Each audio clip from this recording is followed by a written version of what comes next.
कैलाश पर्वत और केदारनाथ धाम में से बड़ा धाम कौन सा है, या कैलाश पर्वत और केदारनाथ में से ज्यादा मान्यता कौन से धाम की है। देखिए, कैलाश पर्वत और केदारनाथ दोनों ही महादेव के धाम हैं और दोनों धामों की मान्यता भी काफी है। लेकिन कुछ लोग अक्सर इस बात को लेकर लड़ते हैं कि कैलाश पर्वत बड़ा है और केदारनाथ छोटा। मेरे कमेंट बॉक्स में भी अक्सर ये लड़ाई होती रहती है। तो आज की वीडियो में हम पता करते हैं कि केदारनाथ बड़ा है या कैलाश पर्वत, मान्यता किसकी ज्यादा है। चैनल पर अभी आए हैं तो चैनल सब्सक्राइब जरूर कर दें। कैलाश पर्वत भगवान शंकर का निवास स्थान है।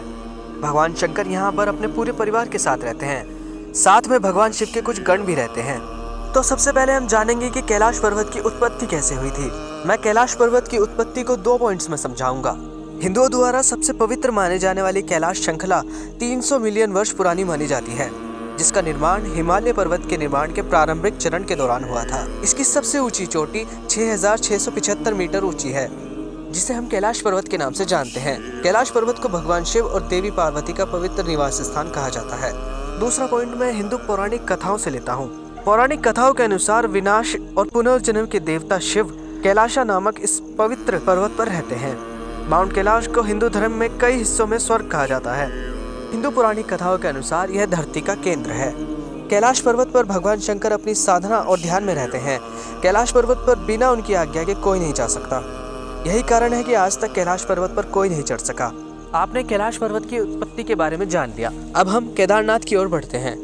केदारनाथ भगवान शंकर का धाम है, या एक तरह से कह सकते हैं कि ये भगवान शंकर का ब्रांच है, जहाँ भोले बाबा अपने भक्तों से मिलते हैं। मान्यताओं के अनुसार केदारनाथ धाम को भगवान शिव ने स्वयं चुना था ताकि वे अपने भक्तों से मिल सकें।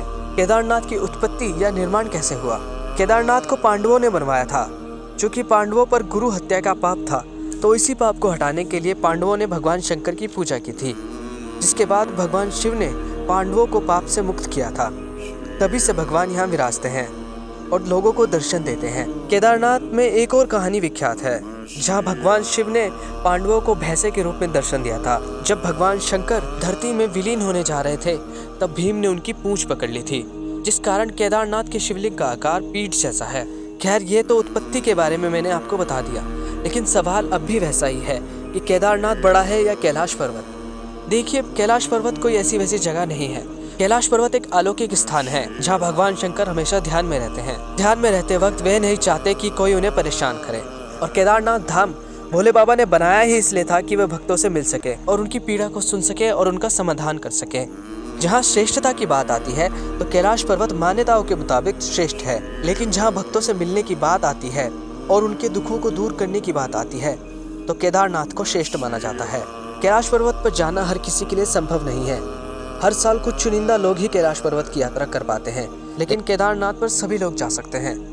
मेरे मुताबिक अगर आपको दुखों का हरण करना है तो केदारनाथ आपके लिए श्रेष्ठ है, लेकिन आपको शिव को पाना है तो आपको कैलाश पर्वत जाना ही होगा।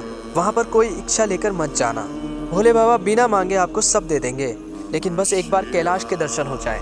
उम्मीद है ये वीडियो आपको पसंद आई होगी। कृपा करके मेरा हौसला ज़रूर बढ़ाएं और मेरे चैनल को सब्सक्राइब ज़रूर कर दें।